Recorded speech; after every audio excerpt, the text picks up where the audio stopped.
तुम जिस दिए में भगवान की आरती उतारते हो, जिस दिए से तुम भगवान की पूजन करते हो, उस दिए की बत्ती को नीचे डाल दीजिए और उस दिए को पानी की बाल्टी में धो दीजिए। कौन सी बाल्टी में? जिस बाल्टी के पानी से आप बच्चे को स्नान करा सको। महाराज केवल भगवान पर से ले जाकर, पास में से ले जाकर उस बाल्टी में थोड़ी देर डाल दो और उस बाल्टी के पानी से उस बच्चे को स्नान करा दीजिए। 15 से 20 मिनट, आधा घंटा लगेगा, बच्चे का बुखार पूरा उतर जाएगा। इतना विधान है दीप का। दिया कोई साधारण नहीं होता, दीप कोई साधारण नहीं होता। पशुपति व्रत शिव महापुराण में हम बताते हैं, कई बार आपको वर्णन किया कि पशुपति व्रत जब करो तो 6 दिए मंदिर में लेकर जाओ शंकर जी के, 5 दिए शंकर जी के सामने लगाओ, 1 दिया घर पर आओ तो घर के राइट भाग में जब प्रवेश करो तो सीधे हिस्से में घर के दरवाजे पर लगाओ, तब अंदर प्रवेश करो। क्यों कहते हैं? क्योंकि उस दीप का महत्व होता है। दिए भी अलग अलग होते हैं। पहला दिया होता है पणती दिया। ये पणती दिया मट्टी का दीप, जिस दीप के अग्रभाग को थोड़ा सा बड़ा कर दिया जाता है, उसको पणती दिया कहते हैं। ये पणती दिया जब भी भगवान के सामने लगाया जाता है तो इस दिए को सम्मुख में जब रखा जाता है तो दिए का जो लोकी मुख होता है वो अपनी ओर होना चाहिए। महाराज पणती दिए की जो लो है, बाती है, उसका मुख अपनी ओर होना चाहिए। विष्णु पुराण कहती है अगर इस दिए की बाती भगवान की ओर रहती है तो हमें तपन की अनुभूति होती है, पर इस दिए की बाती जब हमारी ओर होती है तो हमारे शरीर में कोई बड़ी बीमारी आने वाली होती है तो वो कट जाती है। पणती विष्णु पुराण में दूसरा दीप कहा गया है निरांजन दीप। विष्णु पुराण में दूसरे दीप का वर्णन निरंजन दीप। जिस निरंजन दीप में महाराज आपने देखा होगा डमरू जैसी आकृति होती है, निरंजन। इस निरंजन दीप में डमरू की आकृति होती है, रखने का भाग और ऊपर का भाग इस तरह से, और ऊपर उसमें दिए लगाए के लिए बाती का स्थान रहता है। किसी किसी में 5 कंगूरे होते हैं, किसी किसी में 6 कंगूरे होते हैं। इसको निरंजन दीप कहते हैं। महाराज विष्णु पुराण के 5वें अंश में लिखा गया निरंजन दीप भगवान के सम्मुख में राइट भाग में लगाया जाता है। भगवान का जो स्थान होता है, भगवान का जो मंदिर होता है, तो भगवान का राइट, आपका होगा लेफ्ट। ठीक है, आप भगवान के सामने बैठोगे तो भगवान का राइट, आपका लेफ्ट। तो आप जब लगाएंगे तो आप लेफ्ट में लगाएंगे, आपका लेफ्ट होगा और भगवान का वो भाग राइट कहलाएगा। तो भगवान के सीधे हाथ की ओर लगता है। माना निरंजन दीप। निरंजन दीप कभी भी तेल का नहीं लगता। माना निरंजन दीप कभी भी तेल का नहीं लगेगा। हाँ, यह हो सकता है कि बटी निरंजन जो दीप होता है उसमें तेल डाल सकते हो। बटी निरंजन दीप जो होता है उसमें कंगूरे नहीं होते। बटी निरंजन दीप केवल गोल होगा, ऊपर से डमरू जैसी आकृति होगी, डमरू जैसा होता है ऊपर से, उसमें कहीं कंगूरे नहीं होते। महाराज बटी निरंजन जो दीप होता है वो केवल डमरू की आकृति में होता है, उसमें कोई कंगूरे नहीं होते। पर निरंजन जो दीप होता है उसमें कंगूरे होते हैं। तो जो निरंजन दीप होता है उसमें कभी तेल नहीं डाला जाता। निरंजन दीप को हमेशा घृत से ही लगाया जाता है। पर बटी निरंजन जो दीप होता है उसमें आप तेल डाल सकते हैं। बटी निरंजन दीप जो लगाएंगे वो तेल का लगा सकते हैं, पर निरंजन में कभी तेल नहीं डाला जाता। क्यों नहीं डालते? विष्णु पुराण कहती है निरंजन दीप के अंदर अगर तेल की बाती लगाकर लगाया जाता है तो 1 रुपया कमाते हैं, 1.25 रुपये खर्च होगा। घर में 10 लोग भी कमा कर लाएंगे तो पैसा नहीं दिखेगा, घर में रुपया टिकता नहीं है। अर्थात निरंजन दीप में आप तेल की बाती लगा रहे हो, यह सिद्ध हो चुका है।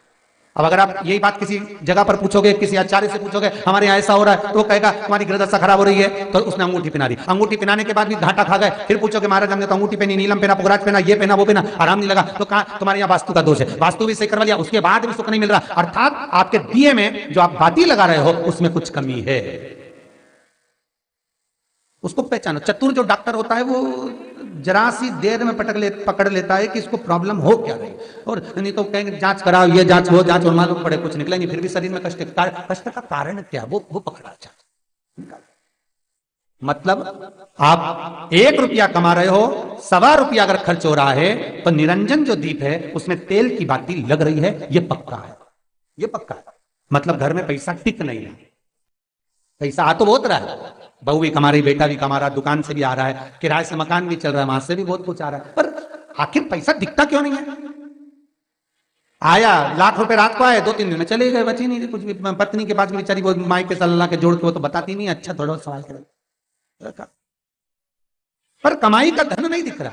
मतलब निरंजन जो दीप है, निरंजन दीप जिसमें ऊपर कंगूरे बने रहे 5, 6, 7 डमरू की आकृति का रहता, पर उसमें कंगूरे बने रहते निरंजन, उसमें जरूर आप तेल डालकर जला रहे हो, इसलिए धन दिख नहीं रहा, संपदा दिख नहीं रही, वैभव दिख नहीं, उसमें केवल घी की ही बात है। और महाराज बटी निरंजन जो दीप होता है उसके अंदर आप तेल डालकर जला सकते हो। बटी निरंजन जो दीप होता है ये आप किसी भी स्थान पर लगाओगे, सबसे पहले पितृ इससे भाग ग्रहण करते हैं, देवता को देते हैं, देवता उससे भाग ग्रहण कर कर कुबेर को प्रदान करते हैं, कुबेर उससे भाग लेकर शिव को प्रदान करता है। भगवान शंकर बटु भैरव को कहकर घर का उद्धार करते हैं, इसलिए उसको कहते हैं बटी निरंजन। इसमें कंगूरे नहीं होते महाराज, बटी। एक कुबेर निरंजन भी होता है, दिए में स्टैंड होता है, पकड़ने की जगह होती है, आगे उसमें चोंच लगी रहती है, उसको कुबेर निरंजन दीप कहते हैं। कुबेर निरंजन दीप महाराज जब भी जलाया जाता है, इस तरह का दिया अगर किसी के घर में हो कुबेर निरंजन, जिसमें स्टैंड होता है, ऊपर होता है, थोड़ा लंबा होता है, तो कुबेर निरंजन जो दीप होता है उसमें आगे भाग लंबा रहता है और पकड़ने का स्थान होता है। तो कुबेर निरंजन दीप घी का लगाओ चाहे तेल का लगाओ, उसमें लौंग या काली मिर्च, काली तिल या चावल, पूजन वाली जगह में जो चावल रखे उसका 2 दाना चावल का या फूल की पत्ती, कुछ भी उस कुबेर निरंजन दीप में डालना जरूरी होता है, जिससे हमारे घर में भंडार सदा भरा रहे। अगर कुबेर निरंजन दीप खाली जलता है, आपने कई जगह मंदिरों में देखा होगा, कुबेर निरंजन दीप डालते तो उसमें थोड़ा 2 दाने चावल के डाल देते, कुछ नहीं डालता तो एक सिक्का पटक देते, एक का कलदार पटक देगा, कोई चवन्नी पटक देगा, कोई 5 पैसे पटक, पर पटकेगा। कुबेर निरंजन दीप खाली नहीं, समृद्धि देगा महाराज, आनंद की अनुभूति कराएगा, सुख को देगा। मट्टी के जो गोल दिए होते हैं, माटी के महाराज, इन गोल दिए का जो प्रमाण हमारे यहां शास्त्र कहता है, ये चौहो दिशा को सुख प्रदान करने वाले, इसकी बात ही आप कहीं पर भी लगा सकते हैं, किसी भी स्थान। आटे का जो दिया बनाते हो घर के अंदर, कभी आपने पूजन करी होगी तो आटे के दिया बनाओगे। अभी आप वैकुंठ अपने कार्तिक पूर्णिमा के दिन विसर्जन करने जाओगे, घाट पर लगाने जाओगे आटे का दिया, तो आटे का जो दिया लगाते हैं, इसकी बाती हमेशा याद रखो कि अगर 4 दिए लगा रहे हो तो चारों दिशा में बाती होना चाहिए उसकी, मतलब बाती एक ही रखो पर 4 दिए को 4 दिशा की ओर निर्मित कर रख दीजिए, उसका मुख उधर। आटे के दिए में कभी भी चोंच नहीं बनाना चाहिए, अर्थात बत्ती रखने की जो चोंच होती है आटे के दिए में कभी नहीं बनाना, बिल्कुल गोल बनाना चाहिए और उसको फिर विसर्जन की ओर आप लेकर जाओ या देवता की ओर लगाओ, जहां लगाना है, पर उसमें चोंच नहीं होना चाहिए। जिस आटे के दिए में चोंच बन जाती है उसको बलि का भाग ग्रहण करने वाले देव उसको प्राप्त कर लेते हैं, तो उसका पुण्य हमारे खाते में नहीं आता। इसलिए आटे का दिया जब भी लगाए संपूर्ण गोल।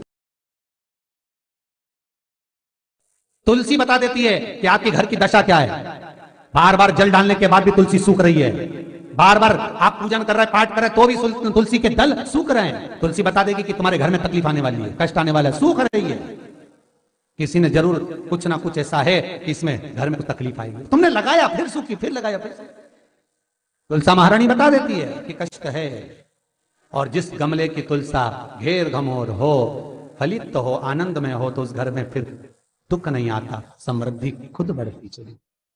जिन शंकर भगवान को आप जल चढ़ाते हो, जिन ठाकुर जी से आप लाड लड़ाते हो, जिन भगवान कृष्ण का आप स्मरण करते हो, राधा रानी का आप नाम जाप करते हो, जिस परमात्मा का आप भजन कर रहे हो, कीर्तन कर रहे हो, नाम जाप कर रहे हो, नाम स्मरण कर रहे हो, उससे तुम्हारा एक संबंध होना चाहिए, एक रिश्तेदारी होना चाहिए। और उससे जब तुम्हारा कोई संबंध रहेगा, उससे जब तुम्हारी कोई रिश्तेदारी रहेगी,